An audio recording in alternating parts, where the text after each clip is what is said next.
Hello humans of the internet, my name is Iceberg Lettuce, and today we are here in Minecraft Snapshot. Well, actually, wait, this isn't a snapshot anymore. Today we are here in Minecraft 1.16 pre-release 1, and we are going to be taking a look at all the brand new things that have been changed and added. Let's go.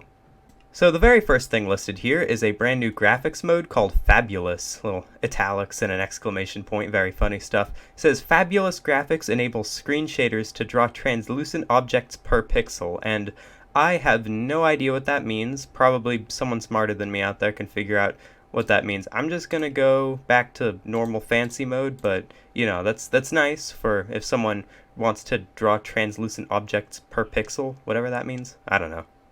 Next up, a little bit of a change to cows and mushrooms, which is that we can now use a bucket to get milk from these guys in creative mode. So you couldn't do this before, but now using an empty bucket on a mushroom or a cow in creative mode will put a milk bucket in your inventory. The same thing also works for mushrooms. When you use a bowl on them, it will now give you a mushroom stew, even if you're in creative mode. A little bit of a change to the way empty buckets and water work in creative mode, which is that now if we use this empty bucket on water, it will put a water bucket in our inventory as well. Unless, of course, we already have a water bucket in our inventory, in which case it does nothing. So you might remember in the last snapshot there was a change that villagers you had traded with and had been turned into witches would no longer despawn. That has been changed a bit, which is that now no villagers that have been witchified will despawn. So even if you've never ever traded with this villager, if you turn it into a witch, it won't despawn. So there have been two new game rules added. First of all is Universal Anger, which is any neutral mobs that you hit or make them angry. If you have universal anger on, those mobs will get angry at every single player, not just the one who hit them, whereas if it's off, only the player who attacked those mobs will, get hurt by them. And the second new game rule that has been added is Forgive Dead Players, which is that any neutral mobs that have been angered will forgive any players that die around them. A little bit of a more technical change to the smithing table is that it now supports data packs, so you can now make a data pack that allows you to put custom recipes into the smithing table. So you could upgrade a potato with some milk into bricks. You can put whatever you want in here, basically. And the special thing about the smithing table is that items that you put in, when they come out, they will have the exact same NBT tags put onto them. So if you rename the potato that you put in here, the bricks that come out will also be renamed, or if you have an enchanted item that you want to upgrade, it will keep its enchantments.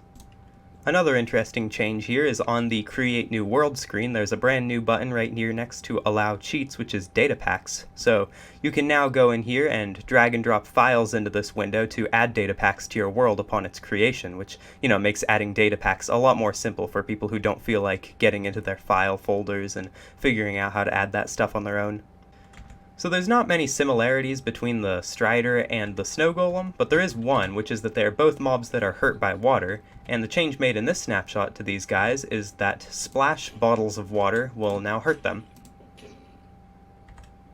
The advancement 2x2, which is to breed 2 of every mob together, now requires you to breed a donkey and a mule, which was not a requirement before.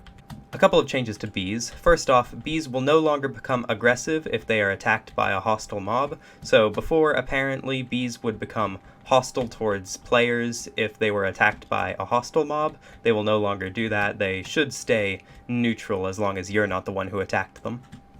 In addition, there was supposed to be a fix in the last snapshot that baby bees should no longer not grow up when they're in their hives. So before all this, bees would no longer age in their hives, and that was a problem because it took them forever to grow because they're inside their hives all the time. But they accidentally made a mistake in that made bees age 20 times faster when they were inside their hives. So that has been fixed, and this should be working properly now. I'm not going to spawn in a wither to demonstrate this, but piglins should now attack any wither that they see. Not just wither skeletons, but like the actual wither boss they should attack. Not going to spawn one of those in because I don't want this whole place to get destroyed, but you get the idea.